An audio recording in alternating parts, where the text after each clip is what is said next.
Hello and welcome back to another episode of the Reggae Up Yourself Podcast with me, your host, the Fuchaman. People, you can see him on screen. It's the great Mr. Uri Green, Yam and Banana Production, Yam and Banana Records. Yo, big bad producer, artist as well, Mr. Espaniola. Greetings, brother. Greetings, bro. How you doing, brother? You good? Yeah, man. Yeah. Thank you so much. Thank you so much for being a part of the podcast, man. Thanks to you, man, for inviting. It's a pleasure. It's all mine, bro. I'm looking forward to talking to you. And you know what I mean? I know you for a long time. We've done a lot of work together, but you know what I mean? There's a lot of things that I don't know and that the fans don't know, which we're gonna let them know, you know. Okay. Brace yourself. All right. So Yuri, first thing I'm gonna start with is where exactly are you from? And I mean like city, town, village. Okay. Well, I'm from a small city / big town, something in between. Yeah. It's called Mollet del Vallès. And Mollet, and it's 20 minutes from Barcelona. It's quite close. It's like in the outskirts of Barcelona. Okay. And yeah, it's like 60,000 people. It's very well communicated in terms of motorways and train rails. Yeah. And it's also, there's quite a few industrial estates. Yeah. It's quite in an industrial area, which is good for communication, but it's not good maybe for clean air or things like that. Okay, because all right. Yeah, it's traditionally like a working class area with lots of like industry in the surroundings, and yeah. So are you from a big family or not? Yeah, especially my mom's side is like I have like 12 cousins. Yeah. But the nuclear family is not that big. I have one sister. Okay, so it's just two of you. Yeah, two of us. And then my mom was 4 siblings. Yeah. And so I have like 8 uncles in that side with enough cousins, and you know. Okay, all right. And then my dad's side, they were 2, auntie and dad. Yeah. So I have like 2 cousins from that side. Okay, so which already have children, and you know. so it's a fairly big family. Just the immediate one is kind of small. Yeah. Yeah. And did you grow up with both your mom and dad? Yeah. Grow with them, not with the extended family. Yeah. Grandpa and grandma, they used to live in villages, smaller villages from all the country. Yeah. And then my mom and dad, when they were young, they moved to Barcelona. Yeah. And then from there, for job reasons, they moved to Mollet, and that's where I was born. Okay. Yeah. So what was it like growing up there, though? It was good. I have good memories. Yes. Very good. Because growing up at home in a flat with my mom and dad and my sister next to the school, the public school where I could go walking. Yeah. So I every day would go walking to school, play with my friends, study. Yeah. Yeah, it was like I remember, good relations with the neighbors, the building neighbors, no? And some of the neighbors, I remember my parents knew some of the neighbors as well in the street. Yeah. And yeah, it was like my parents had good work, you know? Yeah. Had good childhood overall, and good childhood overall. Yeah, overall was good. Yeah. You know, I am very happy though. So this now you've been running Yam and Banana Records, Yam and Banana Production for a long time, but I want to go back into where your love for music started from. Did it start with reggae, or did that come at a later date? Music on itself, I think I grew up in especially my mom's side is quite of a musical family. My uncle used to play guitar, and my mom, when I was a kid, took me to do some keyboard lessons. Yeah. In the local school, and then some of my cousins have bands and singers, songwriters. I've got like one is engineer, like super into the electronic stuff. Yeah. So my mom's side has been quite musically, and I think I took something from there. Okay. So, Yeah. so then reggae music then, at what stage did you start listening to reggae? Can you remember when you Yeah, started reggae and what? the earliest, Mm-hmm. yeah, the earliest I remember is having a like a tape cassette when I was like 11, 12 Mm-hmm. with the legend, Bob Marley legend. Yes. Back in those days when you only could get your music through people recording tapes, tape cassette, Yeah, no yeah. internet, no MP3s, just, you This know, cassette tape.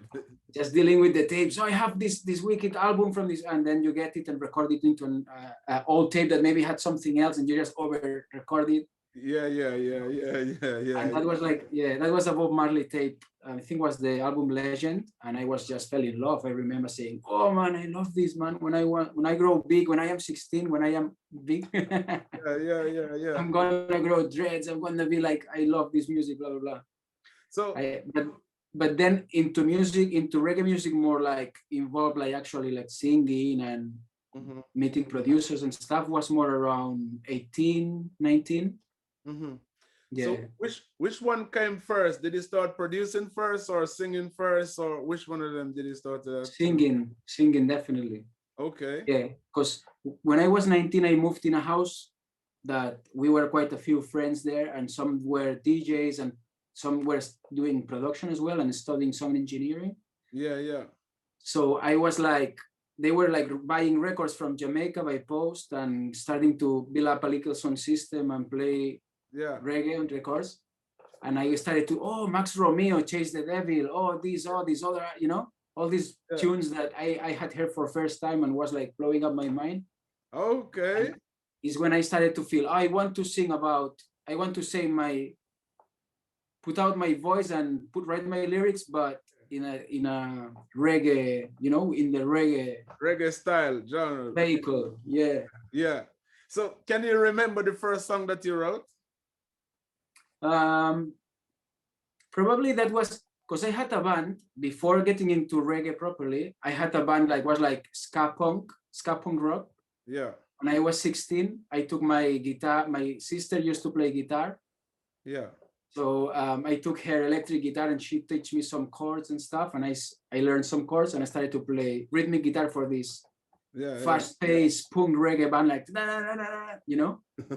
Yeah. And I remember I wrote a song, I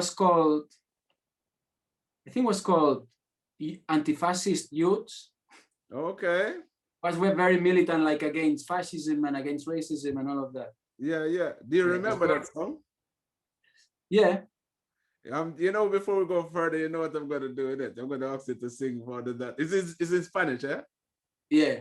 Yep. And give us a cappella of it in Spanish, man. But wow, but I was 16, man, and it's It like, doesn't matter. It doesn't matter. You know, if you can remember it, it's all about like giving people the growth where it come from. Because later I'm gonna ask you for something new as well. So it's a journey, okay. you know what I mean? Yeah. Yeah, the band was called Ultimatum.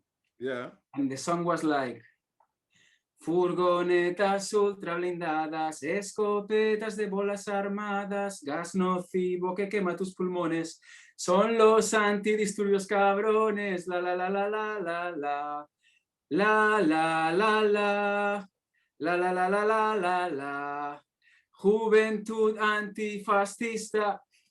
Okay, see, It carries on, man. Yeah. Okay, second verse, because the second verse is quite interesting.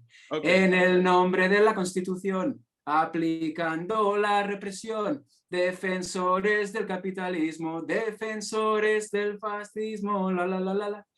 And it's very current now because in Spain there is shit happening that resonates with right now. Yeah.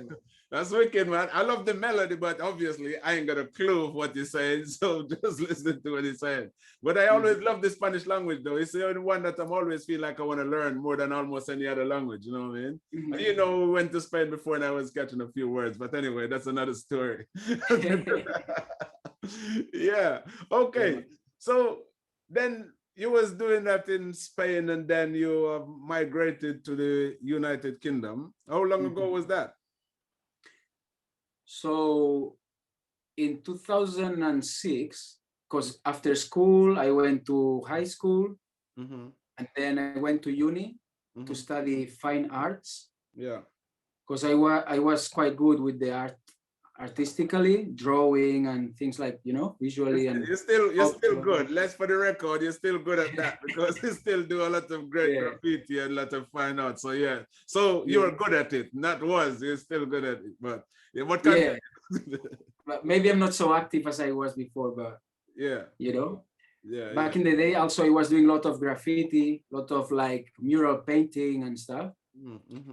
And so I passed is it the A levels? A levels, yeah. Go to uni. Yeah, I passed that. Yeah. And then I went to Barcelona uni to study fine arts. And there was an exchange program that was called Erasmus Exchange, which I don't know if it exists anymore with Brexit. I don't think they can come here anymore. Nothing is certain anymore with Brexit. So I could choose different cities to go, and somebody recommended me Bristol. That was a good alternative vibe. Like, okay, so I came to Bristol, and is when I came here for the first time. Yes. But it was only for 1 year, and then I came back. Yeah. In 2007.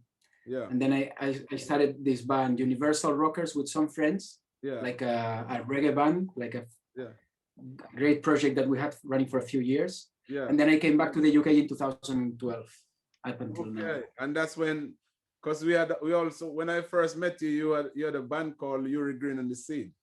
Does that band still exist? Yeah. Okay, yeah. No, I wouldn't say so. Yeah. Okay. But that was good because when I came, I was more into singing. Because since that first sound system with friends was called Seed Sound System. Yeah. With the two Litha brothers and Raul. So that was like emceeing. I started emceeing on the sound as a singer. Yeah, yeah. And then when I was in the UK, I linked up with some people as a singer, but I also met Danny Ohms, Dan. Yes. Yeah, man. Big up Danny Ohms. Like a drum and bass producer. And I started to work with him, and I could see him like producing these songs. And I was like, wow, that's so cool, man. Be able to make all your ideas a reality. Yeah. Not just sing lyrics, but to make the music. Yeah, yeah. And then when I went back to Barcelona, I started to get into it. And then back in the UK in 2012, I kept with the singing thing because I came with that band after playing with this band for 5 years. Yeah. I was singing. I met some musicians I already knew. Jimmy Can. Yeah, man. And Stephen Russell, bass player and keyboards. And that was a project that lasted quite a few years until I just got focused into music production. Yeah. So through the studio, the Dada Ras studio, that's when I started to get into production. Yeah. You didn't think that because, like your work, the quality of your work sound like somebody that was been doing it for many, many years before that. So big respect for that, man. Obviously you've been working with some great artists in and outside of the city as well. So then you also the owner, co-founder of Yam and Banana Production and Yam and Banana Records as well. Yeah, well, I came to the UK in 2012 and I started with this band, Uri Green and the Seeds, as a singer. And we did some gigs in the Plantation, in the Attic Bar. We played in the main stage in St. Paul's Carnival 2014. It was our nicest moment, with a lot of front of people. Yeah. But then in 2013, Stephen Russell introduced me to Jack Harvey and Norris B. Yeah. And they were setting up a studio, the Dada Ras studio in St. Paul's in the Kumba Center. Yeah. And they needed like an engineer, a producer to make the music and the technical things. And that's when I started to get into production more. Yeah. So that. Well, that's amazing because I know you have actually had some like amazing artists featuring your label and on your rhythm, like Anthony B, Perfect, Gidimani. Who else? Have you got Jamaison in it now as well, I think? Jamaison, we are about to release Lut and Fire as well. Yeah, Lut and Fire. Lots of these guys have been through you that we made the tunes as well. Yeah, man, but if if the work wasn't great though, the rhythm wasn't great, they ain't touching it, you know what I mean? So it's a credit to you. So that credit is for you because these guys don't touch anything and you know, they always want to make sure whatever their voice is going out and is like tip-top shape, you know what I mean? Yeah, man. But, I Yeah. remember playing Daddy G from Massive Attack, the From the Hills of Jamaica album that he produced of mine, and he thought that it was like the production was really, really good, very clean. He was very impressed to know that it's somebody right there in St. Paul's created it, you know what I mean? He was very impressed with that. So yeah, and that makes me very like happy, you know, very like it's a very reconfortante, very like it is nice to hear from somebody like Daddy G, you know, to hear that. yeah, man, major. You don't get any bigger than somebody like that in mainstream music, you know what I mean? Winning Grammys and all kind of stuff. So that's a massive compliment. So basically, Uri Green, the artist, as well, has done some big tunes as well. I mean, like, you probably know this, but my favorite song that you done was, I've probably told you about it. It's the one that I saw. There's a video in St. Paul's with this girl in there. I can't remember. Okay, No Fue Casual. Yeah, that song. Like in the with Patrick in the Duke of Prince of Wales. Yeah. That one there.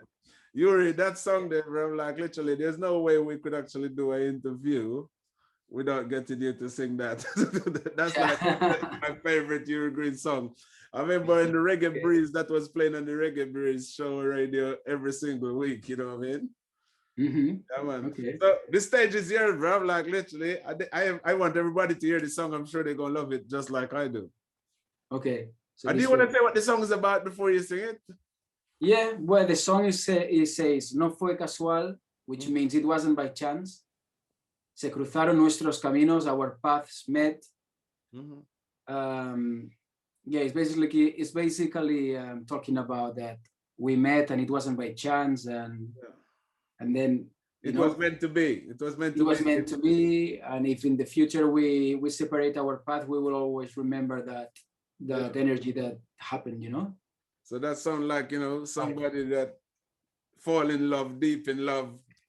And it could be, but it originally was written more like a friends, friends. Yes, you know, friends. Okay, yeah, man. But it can be, and by the video, it looks like it's like about love, and it could be like about love. Yeah. Like, it's so wide open. It's just nice to meet somebody and share that moment and time with them. Yeah, it's not specifically the girl thing. It can be read like that, but it's not necessarily that. Okay, all right, bro. Well, Vera, when you're ready. You want me to sing?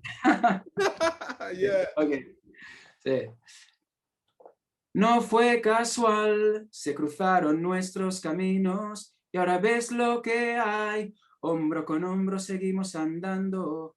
No fue casual lo que nos deparaba el destino y ahora ves lo que hay. Paso a paso vamos sumando y aunque algún día se acabe, sé muy bien que tenemos la llave para volver a los tiempos de ayer, sentir la fuerza que empujaba a crecer, la energía que nos hizo vibrar, lo mejor de cada uno aportar para entender que esto no fue casual, tan inevitable y cada vez natural. Y aunque no encuentro nada, ni una excusa ni un motivo que me aparte de la idea de seguir luchando contigo, porque no fue casual, se cruzaron nuestros caminos y ahora ves lo que hay, hombro con hombro seguimos andando, no fue casual lo que nos deparaba el destino y ahora ves lo que hay, paso a paso vamos sumando. Yo, yeah, man, that tune is wicked, bro. Like the Spanish language is like such a beautiful language, man. It's like such an incredible language. Like I heard this, I just love the sound of it and the accent and everything, and like literally still got no clue what the song is saying, but I just love I just love the sound. They could be cursing my mom and I still love it because I don't know. I just love the accent and the way it is, you know. Ignorance is bliss, man. Yeah, man, I love it. I love it. I love it, man. That's wicked. Yeah. Also, you have done like this tune as well that I featured in me and Jagarvi called At the Top. That's a big tune. That's a big tune. Yeah, man. Love that tune. I think that was is that Chalar 58 or something? They're from Spain. Chalar 58 from Barcelona. Yeah, How the did that come producer. about? I think I sent Chalart the EP of my band, the Uri Green and the Six, to get mixed. Yeah. I think it was around those times that I asked him if he wanted to do a collab or had some rhythms, or he sent me some rhythms. I think I asked him if he had any rhythms we could do a collab. Yeah. And he sent me that one. And yeah, just called you and Jagarvi and made a big tune and made a video with Mario. That was wicked. Mario Mangata. Mario Mangata. Big up Mario Mangata. Man. I haven't seen Mario Mangata for a long time. Yeah, man. Big respect to Mario. Still around, man. Doing his thing, yeah. Yeah. I know, man. He was getting famous as a video man. Last time I saw him, he was like working in television. Yeah, man. So big up to Mario, for real. But but then, so there's the side of Uri Green, which is Yam and Banana Production, and Yam and Banana Records, and Uri Green, the artist as well. But how do you find it to balance both of them? To be honest, I'm mainly focused in the Yam and Banana brand and the studio and the production, because Uri Green as an artist, maybe in the near future I will get more focused, like work more into it. But at the moment I'm very like business side. Production and business side. Yeah, the studio, running the studio, getting bookings, because now, especially after Corona, I used to have a part-time job doing some fruit and milk delivery like twice a week. Yeah. And that covered all my like bills, so I didn't have to worry too much to cover my basic expenses. Yeah. Now that company didn't survive Corona. Oh man, they just closed after 8 years working with them. They just had to close. Oh man, that's sad. Man. That's sad. Yeah. Hopefully they can come back when everything go. Yeah, it's sad because it was a profitable business. It was well managed. They treat well the staff. I don't know. It's a shame that something that was working just when they had to close. They were losing too much money every month. Yeah. But yeah, so now I have to be really focused on the studio, make it like full, to cover my livelihood. Yeah. So and it's time consuming. Yeah. Sorry. So now we got you also do work with a lot of local talent within Bristol, isn't it? Who is some of the artists that you're working with at the moment locally? Well, I work with Jagarvi, the hot and scratchy one. Yeah, man. Maris B. Maris B. I did work with Matsam, Niji Talawa, Fritz P, yourself. Done some work with Junior Morgan, like a single recently, and now we have another tune coming with you, actually, a collab. Oh yeah. That's true. That tune. I heard that tune the other day, man. It's a wicked tune. I can't wait for it to release. You know what I mean? Yeah, man. I'm just like I'm ready to for that. Yeah, I'm ready to release it. It's just sometimes you finish something and you listen back and you hear something. Oh, I need to change this thing. It takes time sometimes to get fully happy with the final thing. True, yeah. And Cardinal as well, actually. Big up Cardinal. I saw him the other day and the internet was promoting some new music. Have you seen him lately? Yeah, I've seen Cardinal, yeah. Yeah, man, I haven't seen him. He recorded some tunes with another guy called Energy. Okay. Yeah, he came also with Norris. We did a combination. Yeah. So, enough artists from Bristol have been through the years. I did some work with Celestine as well. Yeah, big up Celestine, man. Yeah, Celestine is dope. Yeah, man, I love Celestine, man. She's like such a talented artist. Like when it comes to vocal range, I had this conversation with her before, and I do believe that when it comes to like vocal range, she's like one of the greatest female singer that I know that is not like a global superstar. I know she have done very well and performed like in many countries around the world as well, but I kind of feel like, you know what I mean? She should, you know, the people them that the powers to be need to let her loose and let she go show the world what she got, you know what I mean? But yeah. But anyway. So let's go back to Uri Green, the Yam and Banana production. Basically, so we got like a new project coming out. It's a compilation. And have you got any idea roughly what time people can look out to see this? I would say like in the next 2 to 4 weeks. Okay, so within a month then. So we're looking at about April, Easter time. Yeah, I would say something between that. Depends on the distribution. I think like 2, 3, 4 weeks maximum. All right. The Rusty Last Rhythm. What's it called? Rusty Last. Rusty Last. The Rusty Last Rhythm. Man. I look forward to hear that because I know there's some serious artists on it. You know. Yeah, man. You've got Jamason with Matt Sam featuring Jamason. Then the Jagarvis hit Sound Killer. And then you have Norris Brown, and you have yourself featuring and Junior Morgan together. Yeah. Nichi Talawa. You've got Tasunge and King Ferno from Jamaica. Yeah. A young youth called KOA from Birmingham, like 17 years old. Okay, it's pretty good. That's wicked. And Tall Rich and some other people. Yeah, it's gonna be a good album. It has a sound system vibe, like something that you can play in a clash. Yeah. You know, it has that like the real rock rhythm or some of those. Yeah, man, it got a wicked energy. I remember coming in the studio and hear it, and I was like, yeah, man, I got to match that.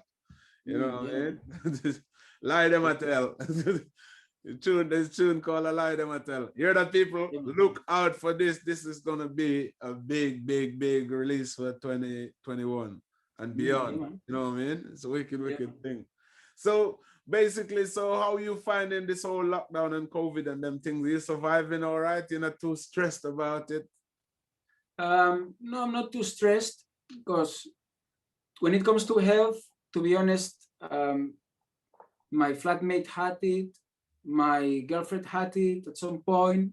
Some people around had it. I never had any symptoms, anything. So I feel like I might have the immunity already or something. Feel like you're dodging it, yeah? Dodging it or just facing it and eating it, you know, and just smashing it up. I don't know. So what do you think? I have to ask you this. When you become eligible, are you going to take the vaccine? When I'm going to be eligible? I don't know yet, but probably. You think they will send me a letter saying? They said by July they want all of the adults in the UK to have it. So are you going to take it if you offer it? I wouldn't take it.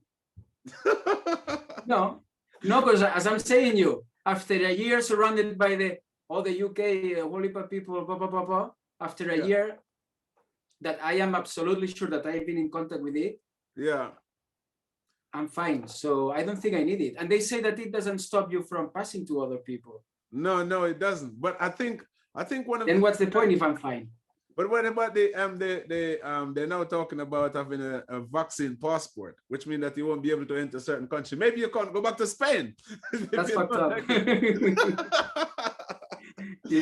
that's maybe you'll have to stay in England forever, right? I mean, that is a complete blackmail, isn't it? That's the real blackmail. You can't go back home to see mom and dad for Christmas if you don't take it. Yeah, if that's the case, I might have to do it, but or just smuggle the country through the Pyrenees, you know, walking with my handbag. You might have to walk to Spain to not go through. Yeah, man, which can take probably like a week. Yeah. Or a month, I don't know how it takes. Is it? So surely you can do it. Well, but you have to swim. You have to swim to France first. Well, I don't like this. I wouldn't stand a chance of doing that.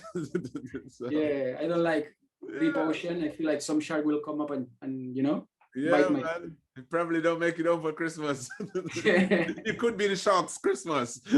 Yeah, exactly. Yeah.